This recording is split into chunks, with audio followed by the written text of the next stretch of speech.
Los restos de los cuerpos de nuestros compañeros y compañeras que yacen aquí son el símbolo de los cientos de miles de hombres y mujeres que pagaron con cárcel, exilio, humillación y muerte, porque un día decidieron cambiar la historia de los que tanto sufrían en aquella España de bonete, sable y corona. Buscaron justicia y lo que encontraron fue la muerte. A continuación, Fernando Sigles nos va a leer un memorándum, un manifiesto que le habíamos pedido que para este día tan memorable pues fuera él el que dirigiera estas palabras. Yo también os querría comunicar que el día que Izquierda Unida tenga fuerza suficiente en este ayuntamiento, el día de hoy, 14 de abril, se institucionalizará.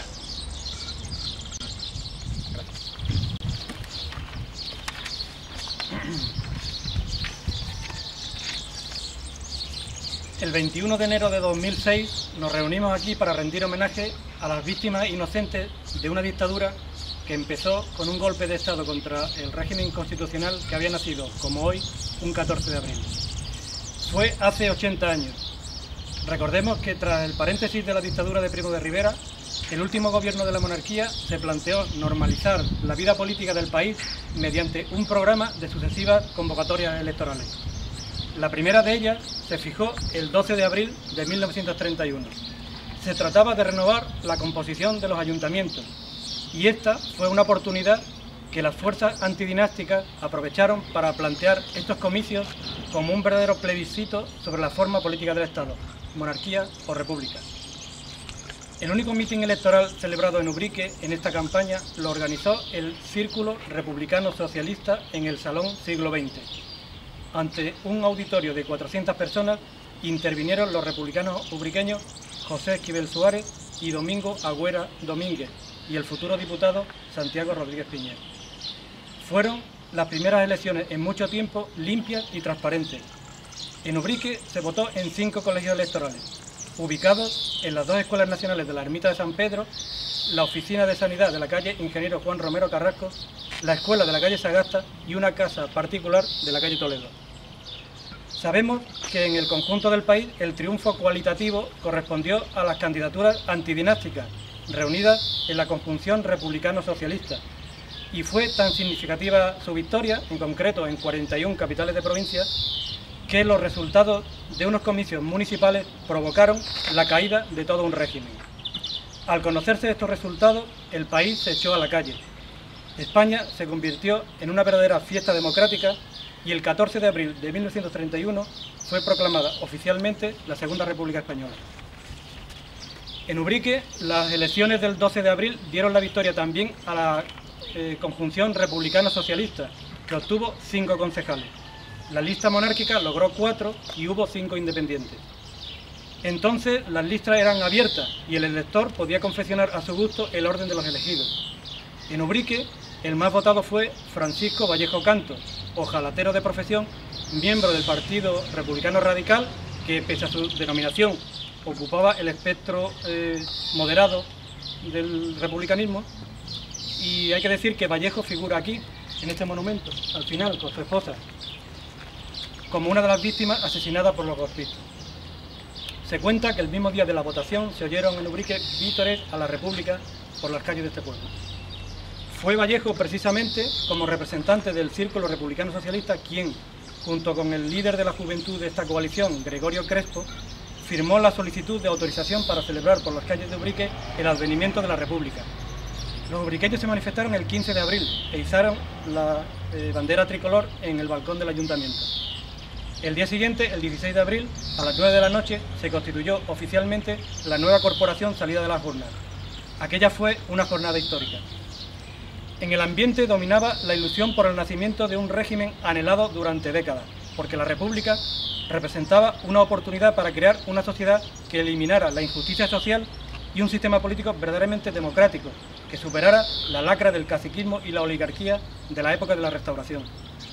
Muestra de este ambiente de amplio acuerdo ciudadano con el que nació la República es que en Ubrique todos los grupos apoyaron al candidato a alcalde y eligieron para presidir el primer ayuntamiento republicano a José Esquivel Suárez, industrial zapatero y miembro también del Partido Radical. Junto con Esquivel y Vallejo fueron elegidos dentro de la conjunción vencedora Pedro Rubiales García, comerciante sombrerero, y asimismo del Partido Radical, Rogelio Moreno del Castillo, obrero petaquero y socialista independiente, y Andrés García Fernández, petaquero, socialista y dirigente de la Sociedad de Obreros Petaqueros de UGT. Comenzaba una nueva etapa histórica en nuestro pueblo, pero para llegar a ella se había recorrido un largo camino. La generación que acababa de acceder al poder local era heredera de quienes forjaron los valores de progreso, cultura, justicia social y democracia política desde el último tercio del siglo XIX. Existía el precedente del llamado sexenio democrático, cuando los ubriqueños gritaron «abajo los consumos», el impuesto impopular por antonomasia, y proclamaron la Primera República. Los republicanos de 1931 también recogieron la tradición cultural representada por los regeneracionistas. No en vano, el núcleo ilustrado, reunido en la Logia América, la más longeva de toda Andalucía, había creado a finales del siglo XIX el Círculo Instructivo Luz de la Sierra. Precisamente a esta misma logia pertenecieron el primer alcalde republicano, José Esquivel, el primer teniente de alcalde, Francisco Vallejo, y el elegido como procurador síndico, el independiente Juan Aragón Luque. La Segunda República recogió la tradición intelectual de pensadores de la generación del 98, como Unamuno o Machado, y de la generación del 14, cuya figura representativa fue Manuel Azaña, quien desde el foco del pensamiento libre del Ateneo de Madrid llegó a ser ministro, presidente del Consejo de Ministros y presidente de la República. Los republicanos ubriqueños también eran herederos de una rica tradición cultural. Muchos de ellos habían sido fundadores e impulsores de la sociedad cultural La Biblioteca, que coeditó desde el año 1922 un interesante boletín conjuntamente con la entidad hermana de Prado del Rey, y en cuyo número 1 decía que su propósito era llevar a los lectores el convencimiento de las ventajas que produce en todos los órdenes la instrucción y la educación. Con el cambio de régimen, la nueva corporación quiso rendir homenaje a los protomártires de la República y dio el nombre de Fermín Galán y García Hernández a la Plaza de Abastos y la Plaza de San Juan. Además, la hasta entonces llamada Plaza de Alfonso XIII se llamó desde entonces Plaza de la República. El régimen nacido como hoy, un 14 de abril, trajo también las primeras medidas sociales con las que se intentó resolver la cuestión social. Se valoró la herencia de la Junta Local de Reformas Sociales creada a principios del siglo XX, y en esta línea la República trajo la jornada laboral de 8 horas en el campo, propició la solución de los conflictos laborales por la vía del acuerdo entre patronos y obreros con los jurados mixtos, prohibió el desahucio de pequeños arrendatarios cultivadores que pagasen la renta y respaldó que se acordaran bases de trabajo con una subida de los salarios de los jornaleros. Y esto fue importante en Ubrique, donde la mayoría de la población activa correspondía al sector primario y estaba agrupada en el Centro Obrero de Agricultores de la CNT. El Gobierno de la República también obligó a los propietarios a labrar sus fincas según los usos y costumbres del lugar. La República hizo realidad, pese a sus limitados resultados, un anhelo secular, la reforma agraria. En Ubrique, en cuyo término más de la mitad de la tierra lo ocupaban propiedades latifundistas, se señalaron 41 fincas pertenecientes a 15 propietarios para que se aplicaran en ellas este proyecto emblemático, si bien por distintos problemas esta iniciativa no pudo llevarse a cabo en este pueblo. El nuevo régimen facilitó la participación política y paulatinamente se fueron inscribiendo los distintos partidos. El 15 de julio de 1931, el Círculo Instructivo Republicano Radical, presidido por el ya mencionado Francisco Vallejo. Entre los directivos del Partido Radical se encontraban José Gómez Sánchez, Cayetano Pizano López, Vicente Guerrero Angulo, Melchor Agüera Rojas y los hermanos José y Manuel Esquivel Suárez. Más adelante de este grupo se escindirá el ala izquierda que fundará la Unión Republicana. En enero de 1932 se constituyó el Partido Radical Socialista, presidido por Pedro Virués Carballo.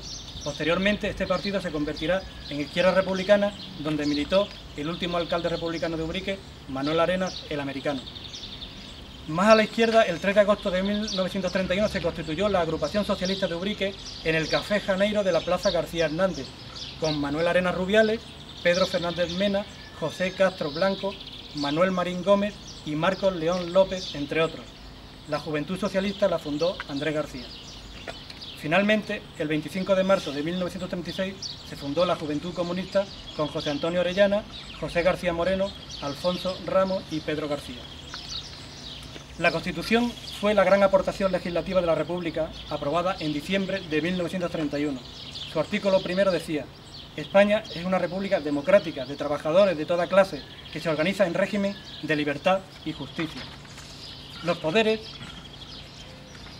sigo en la edición impresa, los poderes de todos sus órganos emanan del pueblo. La República constituye un Estado integral, compatible con la autonomía de municipios y regiones. La bandera de la República Española es roja, amarilla y morada. Eran estos los colores de la esperanza que nació como hoy, un 14 de abril. ¡Viva la República! ¡Viva! ¡Viva!